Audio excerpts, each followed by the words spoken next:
The thing we most related to was identity.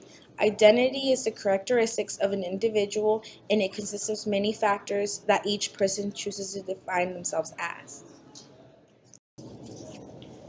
One of the concepts I saw at my site at play was marginality.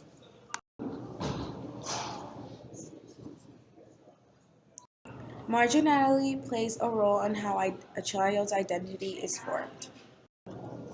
Marginality, in a way, is like window shopping. You're on the outside of what society perceives to be the best, and it's something they believe we can't achieve.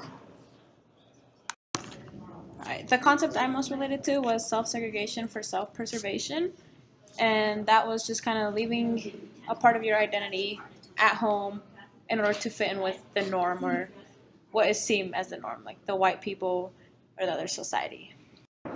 At my time at Jackson, I've seen many identities emerge as well as identities being covered. I work with adults and children who are not conscious of marginalities at play in their community. How I saw marginality play at my site was one time I was in my classroom and I was working with the kids. They got divided up into two groups and they got to choose their own groups. But there was this little Latina girl who didn't speak much English, and I asked her why she didn't want to go with either group. And she said that she didn't feel like either of them liked her because she didn't really understand what they were saying, and she didn't feel very accepted or connected with them in order to form that friendship. At Jackson Elementary, I've witnessed examples of self-segregation. One of those examples was on the after-school program. While they were playing sports, the teacher there asked the kids to split into two groups, and immediately you can see the kids split themselves up based on race and where they feel more comfortable with. So that's how self-segregation plays a role, because you only identify with people of your race. Because of the time I've been spending on my service site, I do now realize that marginality plays a role on identity. It has played a role in my identity.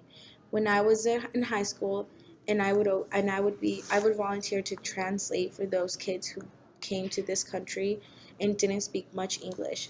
And as I walked down the hall translating stuff to them, people would stare at me and I would feel like I was on the outside of that bubble. I wasn't in the inside of what they perceived as good or better. I felt like I didn't belong to that group whenever I spoke Spanish.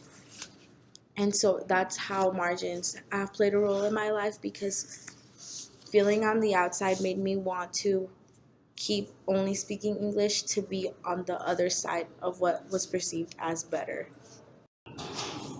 But even though marginality has played a role on the way my identity was shaped, I won't let it confine me. I will find ways to break away from it because I like being bilingual and I like being able to speak my language because that's a part of who I am and it's part of my identity.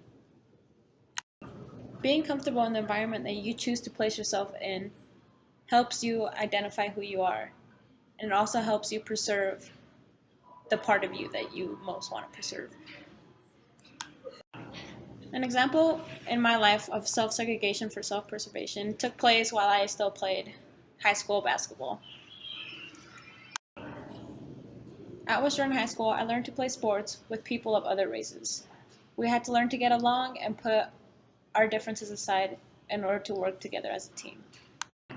This concept has helped shape my identity and who I am today. I've learned that in order for me to be what is expected and do everything that is expected of me at school, I've had to leave a part of me at home. While at Jackson, it's also helped me realize that this does happen, and it happens to us on a daily basis. I've learned that I have to be my whole self, because that's who I am and that's who my identity is.